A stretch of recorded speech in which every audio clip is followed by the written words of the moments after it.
Hello admins! Today we're going to spend a little bit of time talking about MoxiWorks. We have had a few updates come out since the last time we covered it, so we're going to spend some time digging into those. One of the biggest ones, and I think that one of the ones that your agents will be the happiest about, is the ability to bulk update contacts. So what you'll do is go ahead and go into your people section. My contacts are a lot smaller than your agents probably are, but the process will be the same. So you'll see we have three categories now: new people, collaborators, and personal. New people, of course, will be any new contacts that have been added to your agent's people list since the last time they logged in, and those will be highlighted in green. Collaborators would be people that your agent is working with, other vendors, other realtors, people again that they don't want to market to but who are involved in their business process. And then personal, of course, is designed for things like friends and family. If they have a group of contacts that they want to move into one of these groups, what they'll do is click the Actions button located here in the center of the screen in the People column. Select the group they want to add it to. So in this case, we're going to choose Add to Personal.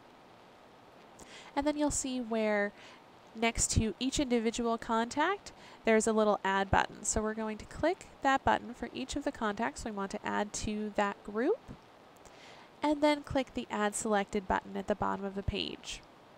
It will ask us to confirm whether or not we actually want to move our contacts to that group. If you do, you'll just hit Continue. And all of those contacts are now tagged as personal. And again, you can see that in the center column under All People. Once you're finished, if you don't have any other contacts that you want to update, you'll just hit Cancel. I know that may seem like you're canceling the action that you just took, but it actually does just close that menu. So it allows you to move forward from there. I know that we have had requests for the option to create your own groups, and that is coming. Our development team is working on that, so hopefully we'll see that sometime in the next couple of months, because that'll be a great feature for the convenience of your agents. Now, the other thing that we have run across in the last couple of weeks is some questions about how MoxiWorks syncs with Exchange, and also how it syncs with the MLS. MoxiWorks only pulls information from Exchange.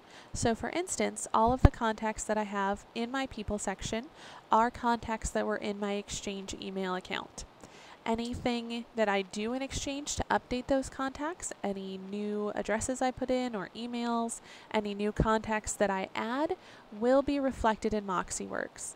So if there are contacts that they don't want in MoxiWorks at all, those will have to be deleted on the Exchange side.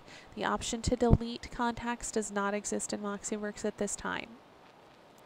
If they have a lot of information in their Exchange account that is not business related, they may want to consider moving that contact information to a different email account, using a personal email account or something of that nature, because the only way to keep it out of MoxiWorks is to delete it entirely.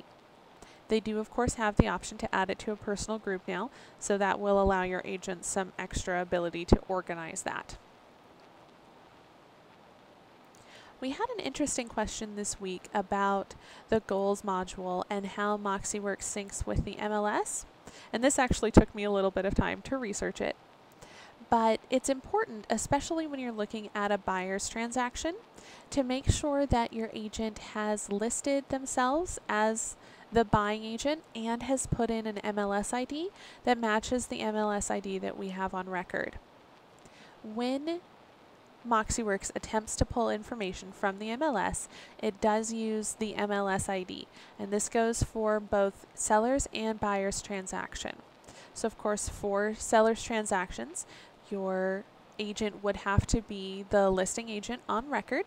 They'd have to have the correct MLS ID. And then for buyer transactions, your agent does have to make sure that they are on record with the MLS as the buying agent with the correct MLS ID. That has to match what's in the roster, or we're not going to be able to pull those transactions over. And then your agent's GCI goal may not be correct because we don't have that information. And that is the same regardless of whether or not you've entered that information by hand. They might have put in the transaction, but if the information doesn't match what's on the MLS, we can't import the transaction fully, and you won't see it in this GCI Goals module. So you do want to make sure, if your agent says that they're missing transactions, that everything matches both at the MLS and with their roster. So we are going to go ahead and have a webinar again next week. You'll receive an invitation to that in the next few days, and we'll spend some time digging into MoxiWorks and answering your questions. If you have questions ahead of time, a great way to make sure they get answered is to email them to me or to post them on the forum. We want to make sure that we have time to get all of your questions answered to the best of our ability. You guys have a great day now.